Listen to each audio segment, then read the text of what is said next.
பாகிஸ்தான் ராணுவம் இந்திய ராணுவத்தை காப்பி ஆரம்பிச்சிட்டாங்க. எப்படி ஒரு முதல்ல ஒரு சிடிஎஸ்ங்கிற ஒரு பதவியை இந்தியன் டிஃபென்ஸ் ஃபோர்ஸஸில் உருவாக்குறாங்க. அதாவது பார்த்தீங்கன்னா சீஃப் ஆஃப் டிஃபென்ஸ் ஃபோர்ஸஸுக்கு ஒரு இன்டிகிரேஷன் பண்ணுறாங்க. நேவி, ஏர்ஃபோர்ஸ், ஆர்மிக்கு இதை கோஆர்டினேஷன் பண்ணணும்.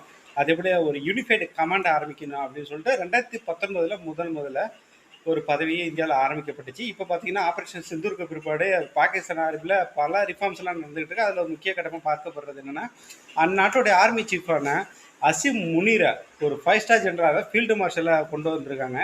இப்போ அடுத்தது ஆர்டிகல் 243 பிரகாரம் அங்கே உள்ள சுப்ரீம் கமாண்டராக பார்க்கப்படுறது பாகிஸ்தானோட பிரசிடென்ட்னா சர்தார் அலி தான். அவருக்கு அடுத்தது பார்த்தீங்கன்னா இப்போ இவருக்கு பவர் கொடுக்கறதுக்கு இப்போ அந்த விஷயம்லாம் இப்போ டிஸ்கஷனில் போயிட்டுருக்கு அவங்க அந்த நாட்டோட கேபினெட்டில். இப்போ அந்த கேபினெட்டில் அப்ரூவல் கொடுத்துட்டாங்கன்னா அந்த யூனிஃபைட் கமாண்டோட தியேட்டருக்கு இவர் தான் சீஃப்.